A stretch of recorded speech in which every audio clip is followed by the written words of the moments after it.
Hello, and welcome to the first video of what is hopefully a series of physics topics.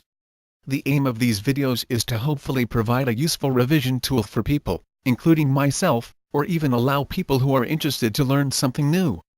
These first set of videos will be on advanced dynamics.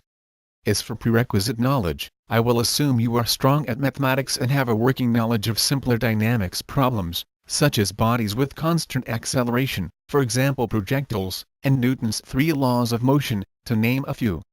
As for the mathematics, a good ability with calculus, vectors and matrices is assumed. So let's get started. Hopefully this first video will be a review of what you already know. Let's start with a review of Newton's laws of motion and some notation. Newton's first law says that the velocity of a body remains constant, unless the body is acted upon by an external force. The position of a point in space and time can be written as a vector, r of t, where r is a function of time. In an xyz frame of reference, r of t can be written in 3 separate components, x of t, y of t and z of t.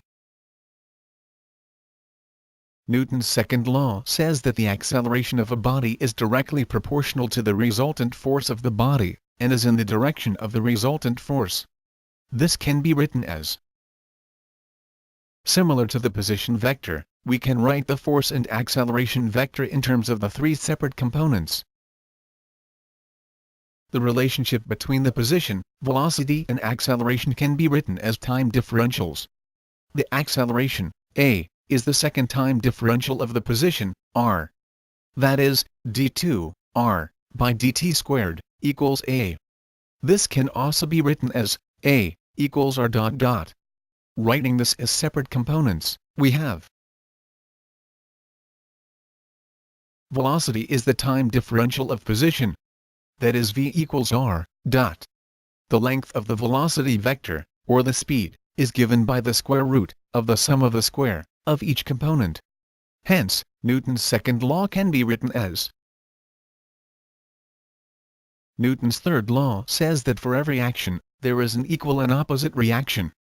That is, if body 2 exerts a force on body 1, body 1 will exert an equal and opposite force on body 2.